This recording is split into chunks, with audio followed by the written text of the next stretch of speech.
Okay, what we're going to look at now is just some simple tool techniques. As you can see, lights come in there. One of the things you must try and maintain is the tool at a 90-degree angle to what we're going to cut. This will give you a more effective cut, and it will also minimise the risk of the blades separating during a cut. You can imagine cutting a piece of paper with some scissors and it's not 90 degrees, the blades separate and the paper goes in between the blades. That's what will happen here if you don't try and keep the tool at a 90-degree angle. Okay, it's always good practice to come in from this side to get a full surrounding cut on the B post, same on the A post, etc. Alternatively, if due to new metals, new ultra high strength steels, we may struggle to make that cut, you can just rotate the tool around and come in line with the door frame or side onto the B post.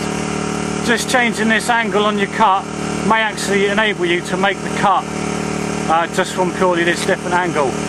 Again, working in pairs, if you find your tool struggling now or you're having a few glitches, stop your cut, reposition, and then carry on with another cut.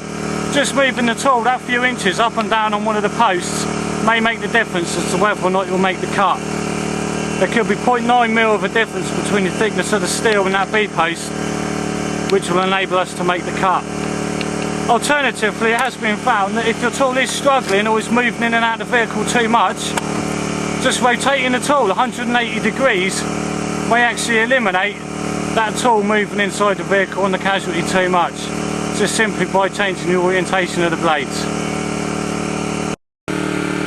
You can see here again another problem encountered is when we come to make a horizontal relief cut in the base of the A post. A lot of the times the natural movement of the tool will cause it to encroach in on one of the vehicle's seats or the casualty's legs. Again, with good skill and practice, be aware of tool movement and don't make the error of getting your hand caught between the operating handle and the seat, thus leaving the tool in an operating mode and crushing your hand.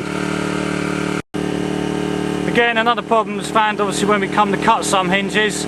Once we've assessed the hinge and we deem that our tool has got the power and capability to cut these cuts, is that there will be a lot of up and down movement within the tool. Again, if this should happen, just bear in mind where your hand is in relation to the control lever and where the tool movement goes with the joint of the hose connector. And again, like we said, if that is moving around too much, stop, reposition and carry on your cut. Okay, here we're going to look at a little technique with the spreaders as with regard to tool operating techniques. What we're going to do here, we're just going to lift up the vehicle slightly in a minute, just to simulate where casualties underneath the vehicle. As you can see, we need to make sure we've adequately chopped and blocked underneath the vehicle, so straight away we've prevented any further downward movement. As you can see, as he lifts, we're continuously packing underneath there.